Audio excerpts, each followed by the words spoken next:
तेस्रो लहर आउन सक्ने भन्दै आइसोलेसन र अस्पतालहरू तयारी अवस्थामा राख्न गृह मन्त्रालयको निर्देशन। नेपाली कङ्ग्रेसका 22 जना आमन्त्रित केन्द्रीय सदस्यले दिए सामूहिक राजीनामा।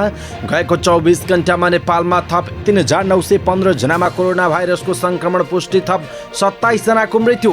ओलीबारे सांसद मातृका यादवका अभिव्यक्ति रेकर्डबाट हटाउन सभामुखको रुलिङ।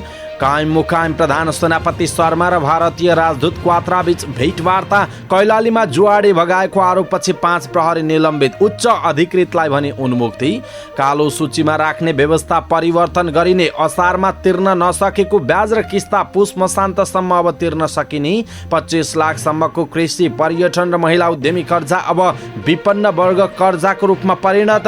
क्रस होल्डिङ भएका लघुवित्त कम्पनी 1 वर्षभित्रै मर्ज हुनुपर्ने। मर्जरमा जाने बैंक 9 प्रकारका अतिरिक्त सुविधा दिइने। कर्जा निक्षेप अनुपात अधिकतम 90% हुनुपर्ने सीसीडी रेसियो पनि खारेज गरियो। मौद्रिक नीति सकारात्मक रूपमा आएको, अब तरलता बढ्ने शेखर गोल्छाको विश्लेषण। शेयर धितो ऋणको सीमा यथावत, ठुलो परिमाणमा पनि लगानी गर्न नपाइने। रेमिटेन्स रकम बैंकमा राखे थप 1% ब्याज पाइने। चीनले 70,000 कार्यकर्तालाई कोरोना नियन्त्रणमा खटाउने। र जर्मन बुन्डेसलिगा आजदेखि पहिलो खेलमा बायर्न र बोरुसिया मोन्चेनग्लाडबाख भिड्दै। दर्शक महानुभाव नमस्कार, समाचार पार्टी.com को न्यूज बुलेटिनमा यहाँलाई हार्दिक स्वागत छ। म प्रहलाद चन्द्र घिमिरे सदाको झैं आज पनि उपस्थित भइसकेका छौं आजका महत्त्वपूर्ण समाचार लिएर। हामीलाई अन्तिमसम्म हेर्नुहोला अनि हाम्रो मेहनतका लागि यो भिडियोमा एउटा लाइक अवश्य गर्नुहोला। दर्शक महानुभाव, पल पलको न्यूज अपडेटका लागि हाम्रो च्यानललाई सब्स्क्राइब गर्नुहोस् अनि नजिकै आउने बेल आइकनलाई क्लिक गर्नुहोला। दर्शक महानुभाव, कहाँबाट हेर्दै हुनुहुन्छ, कस्तो लाग्दैछ आफ्ना कुराहरू तलको कमेन्ट बक्समा कमेन्ट गर्नुहोला। पल पलको न्यूज अपडेटका लागि हाम्रो च्यानललाई यदि तपाईले अहिलेसम्म सब्स्क्राइब गर्नु भएको छैन भने कृपया सब्स्क्राइब गर्नुहोस् अनि नजिकै आउने बेल आइकनलाई क्लिक गर्नुहोला। आउनुहोस् दर्शक महानुभाव, आजका महत्त्वपूर्ण समाचार सुरु गरौँ। तेस्रो लहर आउन सक्ने भन्दै गृह मन्त्रालयले अस्पताल र आइसोलेसन केन्द्र तयारी अवस्थामा राख्न दिएको निर्देशनको प्रसङ्गबाट।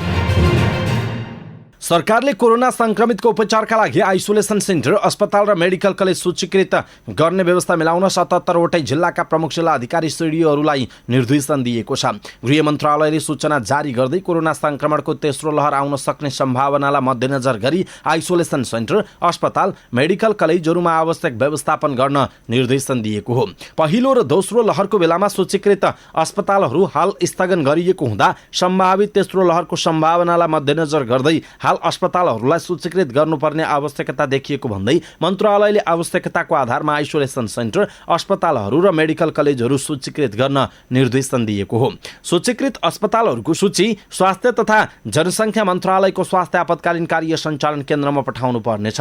यस्तै सूचीकृत अस्पतालहरूमा संक्रमितको तथ्याङ्क विवरण दैनिक रूपमा अनिवार्य अद्यावधिक गर्न पनि मन्त्रालयले भनेको छ। मासिक अद्यावधिक विवरण एकिन गरी सो अनुसार निःशुल्क उपचार भएका संक्रमितहरूको विवरण सम्बन्धी अस्पतालहरूलाई शोध भर्ना गर्ने प्रयोजनका लागि मन्त्रालयमा पठाउनु पर्ने सूचनामा उल्लेख छ। मन्त्रालयले सूचीकृत अस्पतालहरूको नियमित सुपरिवेक्षण एवं अनुगमन गर्न पनि निर्देशन दिएको छ।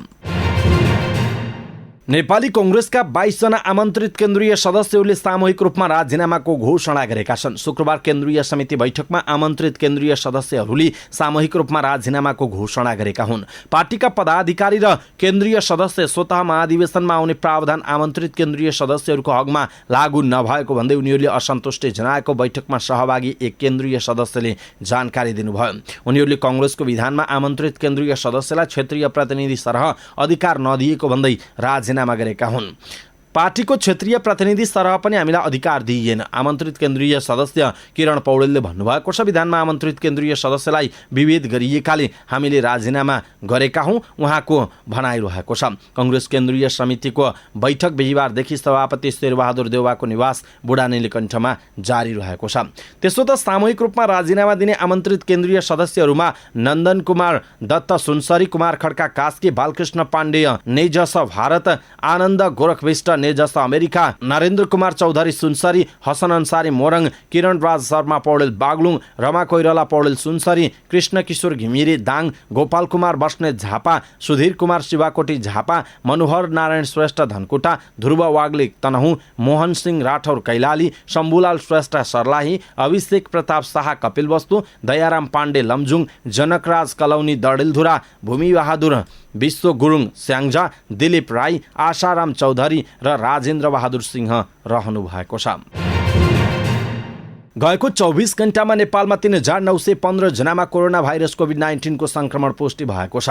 11,708 PCR परीक्षण गर्दा 2,763 जना र 6,874 एन्टिजेन परीक्षण गर्दा 1,152 जना गरी 3,915 जनामा कोरोना भाइरसको संक्रमण देखिएको स्वास्थ्य तथा जनसङ्ख्या मन्त्रालयले जनाएको छ। यस्तै पछिल्लो 24 घण्टामा कोरोना संक्रमणबाट 27 जनाको मृत्यु भएको छ भने 2,118 जना निको भएका छन्। शुक्रबार थपिएका सँगै नेपालमा कोरोना संक्रमितको कुल संख्या 7,28,532 पुगेको छ।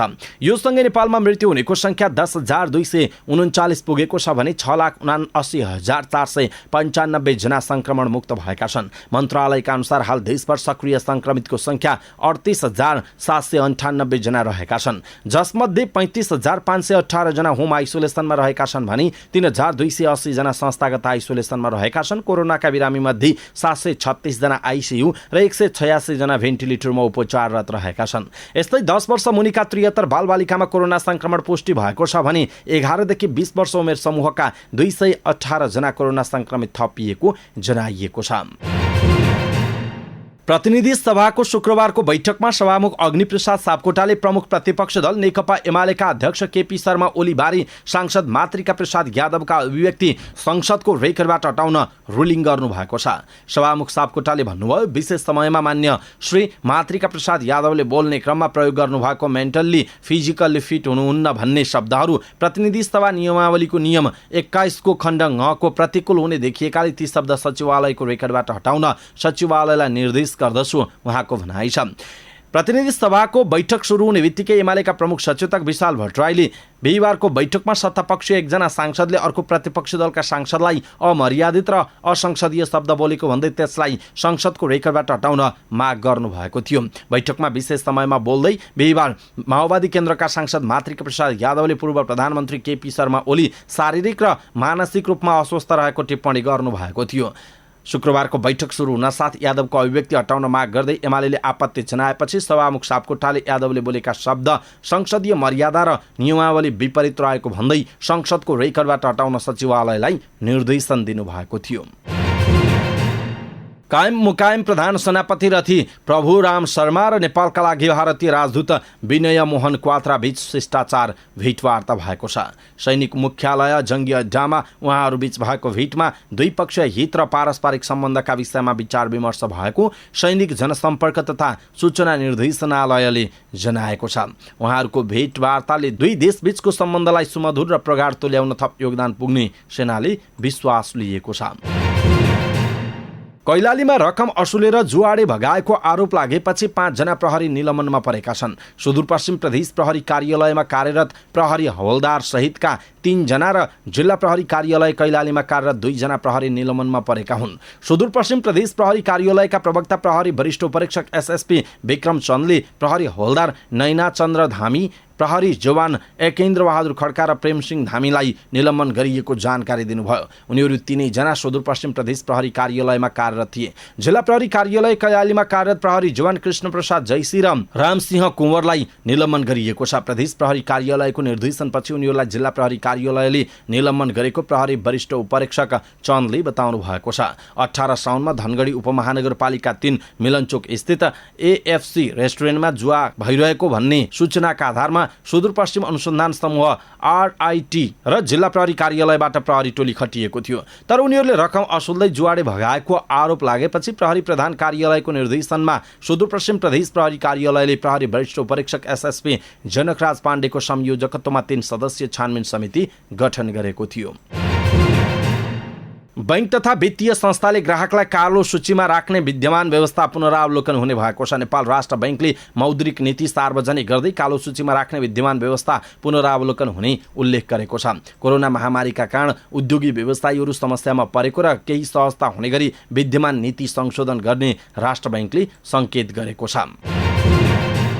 कोरोना महामारी र त्यसको रोकथामका लागि अपनाइएको निषेधाज्ञाको अवधि 2078 असारसम्म भुक्तानी गर्नुपर्ने ब्याज तथा किस्ता अब पुष मसान्तसम्म तिर्न सकिने भएको छ। शुक्रबार नेपाल राष्ट्र बैंकका गभर्नर महाप्रसाद अधिकारीले मौद्रिक नीति सार्वजनिक गर्दै यस्तो जानकारी गराउनुभयो। मौद्रिक नीतिले निषेधाज्ञा अवधिको 2078 असारसम्म भुक्तानी गर्नुपर्ने इएमआई, इक्यूआई वा सामा ब्याज भुक्तानी गर्न नसकेका ग्राहकको वित्तीय स्थिति बैंक तथा वित्तीय संस्थाले मूल्याङ्कन गरी 2078 पुष मसान्तसम्म म्याद थप गर्न सकिने व्यवस्था मिलाएको हो। कोभिड महामारीबाट अति प्रभावित होटल, ट्राभल, ट्रेकिङ, हवाई सेवा लगायत पर्यटनमा निर्भर रहने व्यवसायी ऋणीको हकमा वित्तीय अवस्था विश्लेषण गरी आवश्यकता अनुसार 2079 असार मसान्तसम्म पाक्ने ब्याजको छुट्टै हिसाबमा राख्ने व्यवस्था हुने भएको छ। यस्तो रकममा थप हर्जना र पेनाल्टी ब्याज नलाग्ने व्यवस्था मिलाइने पनि अधिकारीले बताउनुभयो। कोभिड-19 को महामारीबाट अति प्रभावित क्षेत्रमध्ये रेस्टुरेन्ट, पार्टी प्यालेस, सार्वजनिक यातायात, शिक्षण संस्था र मनोरञ्जन व्यवसायका ऋणीले 2078 पुष मसान्तसम्म भुक्तान गर्नुपर्ने सावा तथा ब्याज दायित्वको समयावधि 1 वर्ष थप गरी कम्तीमा 4 किस्तामा तिर्न सकिने व्यवस्था गरिएको छ। यो व्यवस्था कोभिड-19 महामारीका कारण नगद प्रवाह अवरुद्ध भएका लघु, घरेलु, साना तथा मझौला व्यवसायलाई समेत लागू हुने भएको छ। कोभिड-19बाट अति प्रभावित पर्यटन, चलचित्र, पार्टी प्यालेस, सार्वजनिक यातायात तथा शिक्षा क्षेत्रमा प्रभाव भएको कर्जा बैंक तथा वित्तीय संस्थाले मूल्याङ्कन गरी 2078 सालको पुष मसान्तसम्म पुनर्संरचना तथा पुनर्तालिकीकरण हुने समेत मौद्रिक नीतिमा उल्लेख गरिएको छ।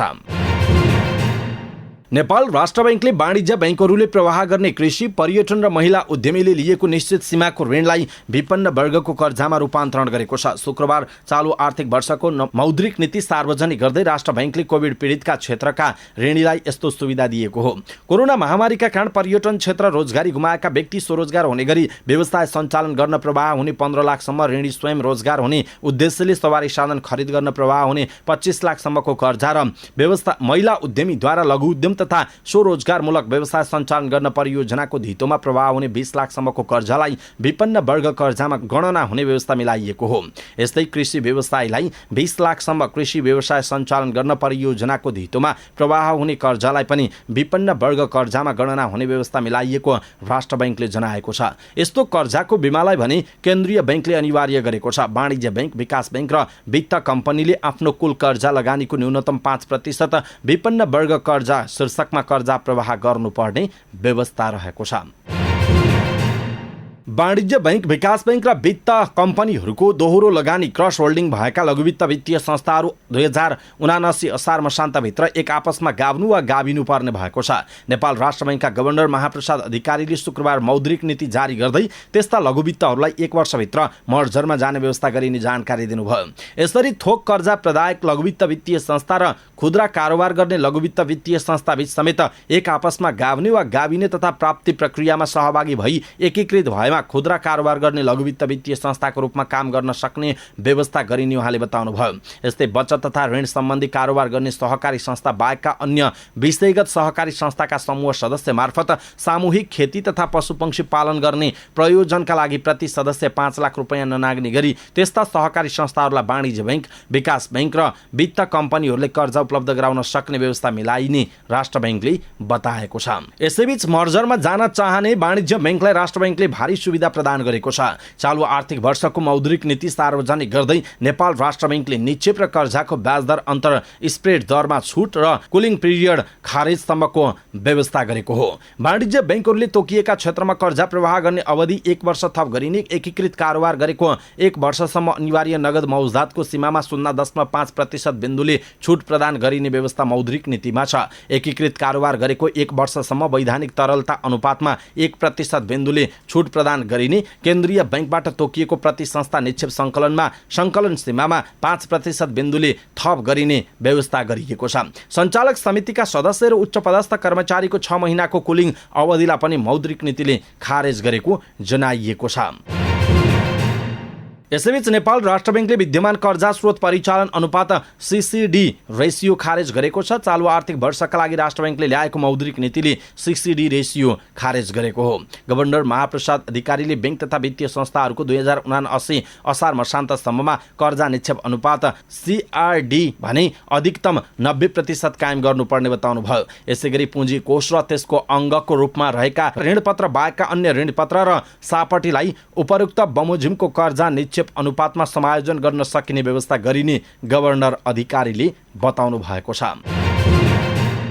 नेपाल उद्योग वाणिज्य महासंघका अध्यक्ष शेखर गुल्छाले मौद्रिक नीति सकारात्मक भएको प्रतिक्रिया दिनुभएको छ। शुक्रबार नेपाल राष्ट्र बैंकले ल्याएको मौद्रिक नीतिले निजी क्षेत्रलाई खुसी बनाएको उहाँले प्रतिक्रिया दिनुभयो। महासंघले माग गर्दै आएका धेरै कुराहरू सम्बोधन समेत भएको उहाँको भनाइ छ। 1 करोड वा सोभन्दा कम ऋण उपयोग गर्ने ऋणीको हकमा आधार दरमा अधिकतम 2% बिन्दुले मात्र प्रिमियम थप गर्न सक्ने व्यवस्था गरेको भन्दै यो एकदमै सकारात्मक भएको उहाँले बताउनुभयो। पुनर्कर्जामा साना मझौला उद्यमीलाई प्राथमिकता दिई निरन्तरता दिइने पुनर्तालिकीकरणमा कोभिड प्रभावित उद्यमलाई प्राथमिकता दिइएको छ भने बेस रेट गणना परिमार्जन गर्ने मौद्रिक नीतिमा भनिएको छ। त्यो उद्यमी मैत्री हुनुपर्छ।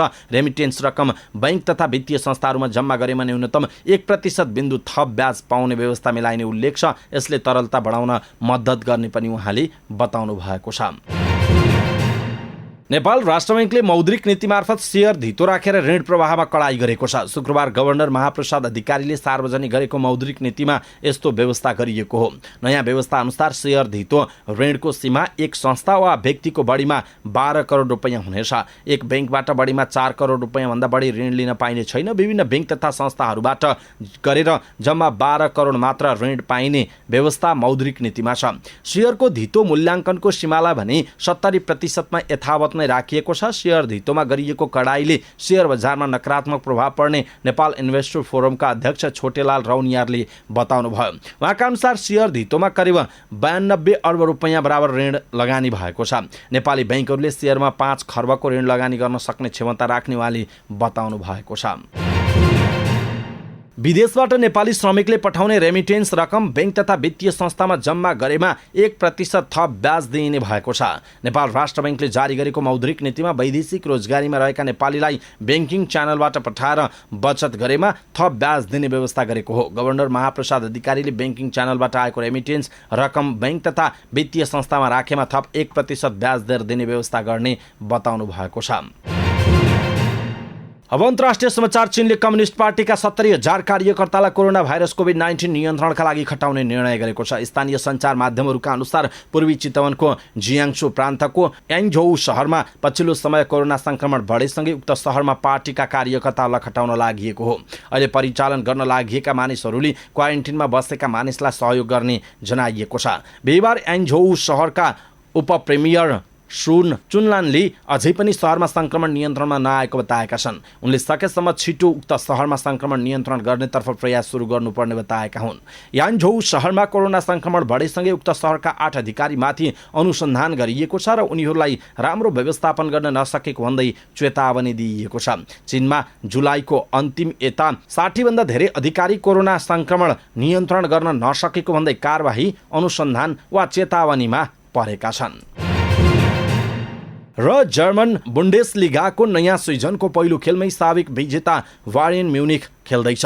बायर्नले बोरुसिया मोन्चेनग्लाडबाखसँग उसैको मैदानमा खेल्दै उपाधि रक्षा अभियान थाल्नेछ। लगातार 10औं पटक लिग उपाधि जित्ने लक्ष्यमा रहेको बायर्नका लागि मोन्चेनग्लाडबाख कडा प्रतिद्वन्दी हुन सक्छ। यो खेल बोरुसिया पार्कमा नेपाली समयअनुसार राति 12:15 बजे सुरु हुनेछ। बायर्नका नयाँ प्रशिक्षक युलियन नागेल्समान को लागि यो पहिलो प्रतिस्पर्धात्मक खेल समेत हुनेछ। कोरोना भाइरस महामारीले गर्दा बायर्नको गत साता तय भएको जर्मन कपको खेल स्थगित भएको थियो।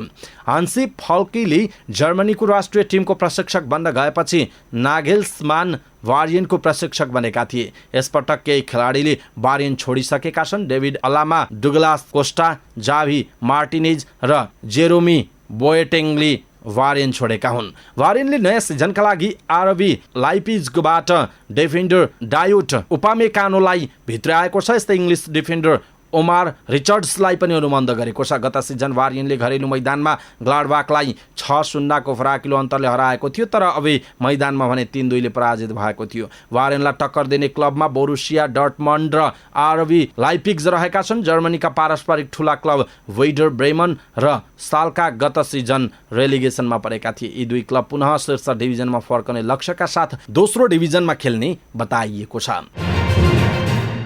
अवस्था दर्शक महानुभाव, आजका महत्त्वपूर्ण समाचारहरू यति नै। हामीले प्रस्तुत गरेका समाचारहरूप्रति तपाईँको धारणाका आफ्नो धारणा तलको कमेन्ट बक्समा कमेन्ट गर्नुहोला। हाम्रो मेहनतका लागि यो भिडियोमा एउटा सानो लाइक अवश्य गर्नुहोला। दर्शक महानुभाव, पल पलको न्युज अपडेटका लागि हाम्रो च्यानललाई सब्स्क्राइब गर्नुहोस् अनि नजिकै आउने बेल आइकनलाई क्लिक गर्नुहोला। पल पलको न्युज अपडेटका साथ फेरि हाम्रो भेट हुनेछ। तपाईँ समाचारपाटी.com हेर्दै गर्नुहोस्। नमस्कार।